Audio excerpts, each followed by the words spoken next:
Alright, today I'm going to be showing you how to replace the CV axle on the passenger side on a 2003 RSX Type S. Now this would be similar to all the other RSX.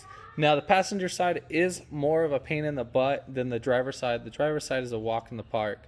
So just so you're aware of that. Now jacking up points, basically you can jack it up from the subframe. Right there, there's a little notch right here. See that little notch right there in the middle? So that little notch right there, you can jack it up or anywhere on the subframe itself. And as you can see, obviously I have my jack stands right there too as well.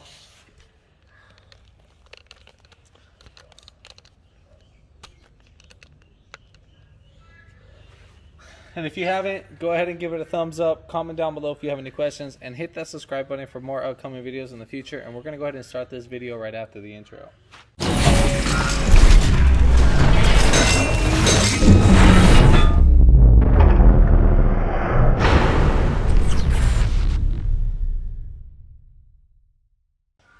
Alright, so normally you would have a 19 millimeter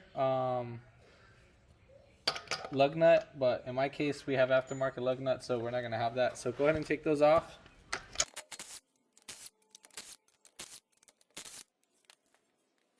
Alright, so our lug nut or our axle nut is going to be a 36 millimeter. Now you can get this socket from AutoZone.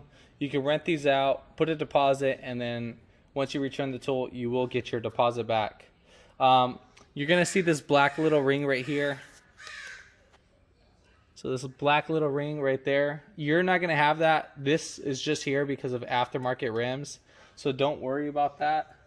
So let's go ahead and take off this axle nut. Now let's say if you didn't have an impact gun, what you can do is you can put a flathead screwdriver right here in between the rotor. So you see right there in the little slotted right there. So you would put it right in there in this little hole right there. You'll put it right there, and then you can loosen up the axle nut just like that.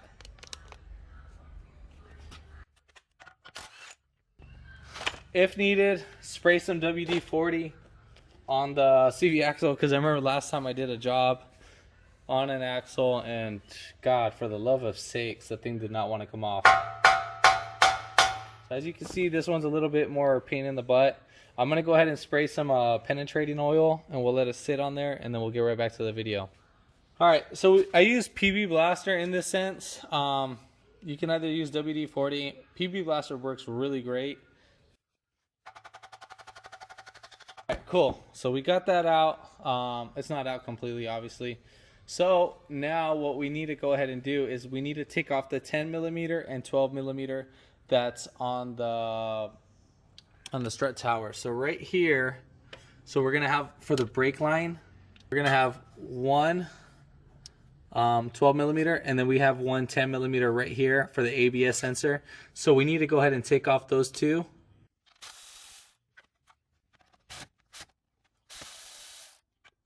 Next, we got a 20 millimeter nut. So we're gonna take off these two nuts right here on our strut. So we got 1, 2. Those are both 21s, or I think 22. Let me double check. Yeah, so those are 22 millimeters. And then right here on the other side are 19 millimeters. So you can either use an adjustable wrench to hold it on one side, and then we'll loosen up the nut from the other side. So I'm going to go ahead and do that.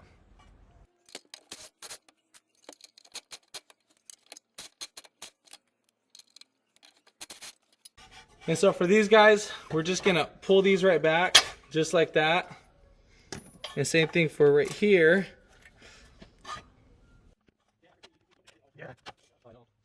So while taking off this bottom bolt, we're going to go ahead and basically what I was doing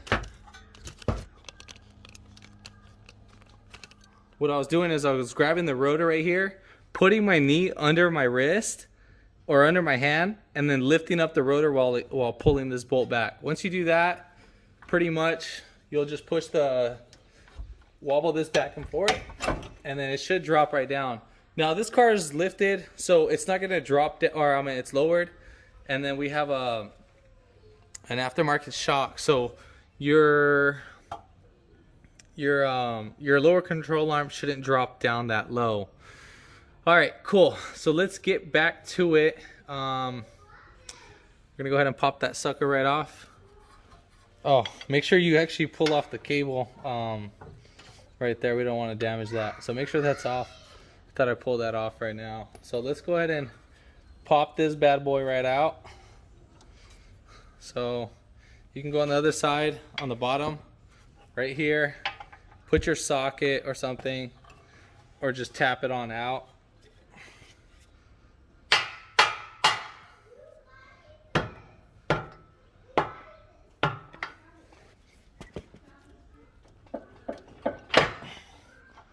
And then there we have it. Then what you can do is put your brake line hose away from the spindle, push down, and then turn it. And then you're just gonna get your CV axle, wiggle it right out, just like that, so you can get it right up on out. And now we're gonna go under the vehicle and then go ahead and pop this sucker out.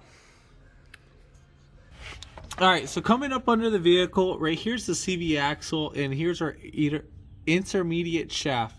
So we need to bang out right here on this edge. Now this can be either tedious or this can go easy. Yeah, I mean, it's either one or two ways on this, and usually it's pretty difficult to get it out. Now, usually what I am able to do, I'm able to sometimes wrap a strap and then put a slide hammer and then bang it right out. In this case, I'm kind of a little bit too lazy to go to the auto parts store and get the slide hammer. So I'm going to kind of show you with the hammer and probably maybe with the little pole that we can put in right between there. So forth. If this comes out easy, I mean, by God's all mean, bless my mighty soul. They do sell a CV axle shoe that goes right there. Again, I'm kind of being lazy. I don't want to go to the store. I'm just tired right now at the moment. But all right, so let's go ahead and see if we can knock this out.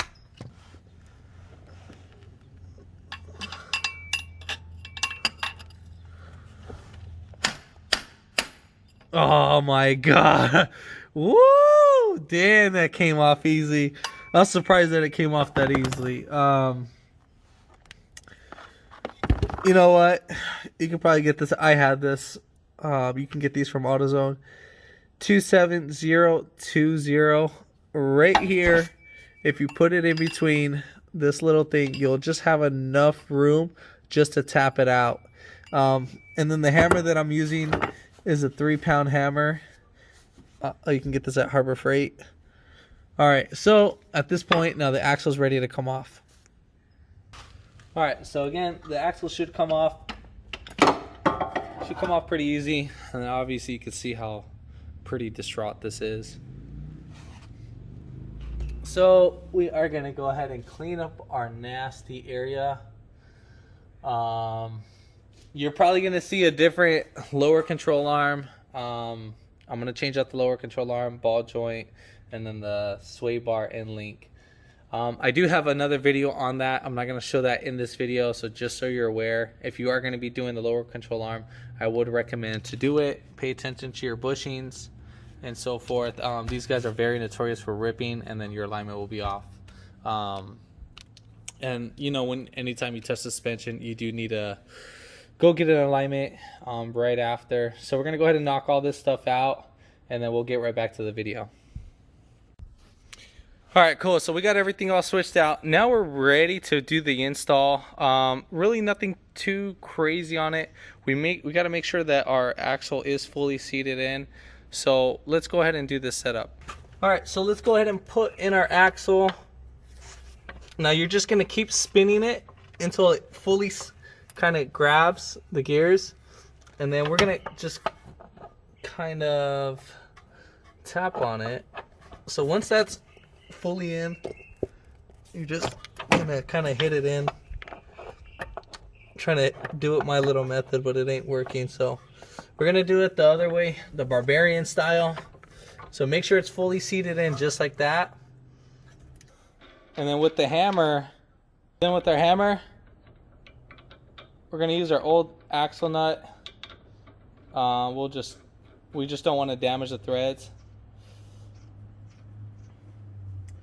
put our old socket, or I mean not our socket right here, and then push in and like center it. So push it in, center it, make sure it's pretty straightforward, and then we're gonna go ahead and tap right here with the hammer. And we just need to make sure that thing fully seats in. So right there, I think we hit it a couple more times. Then you can hear a different sound. Sounds like more, instead of being hollow, sounds like it's in there. I'm gonna show you right now how it should be. All right, so coming back under, you wanna pay attention to how it is. So this is how it needs to be seated in. It needs to be fully seated in. Obviously there's a little gap. That's perfectly fine. We'll probably tap it in just a little bit more, but just depending on how they spaced out this little block washer. But I'm pretty sure it's in all the way because it's bottomed out. So yeah, once we're done with that, I'm gonna tap it up a couple times more and then we're gonna get back to the video. All right, so now we're gonna go ahead and put in our axle. Either you can lubricate this with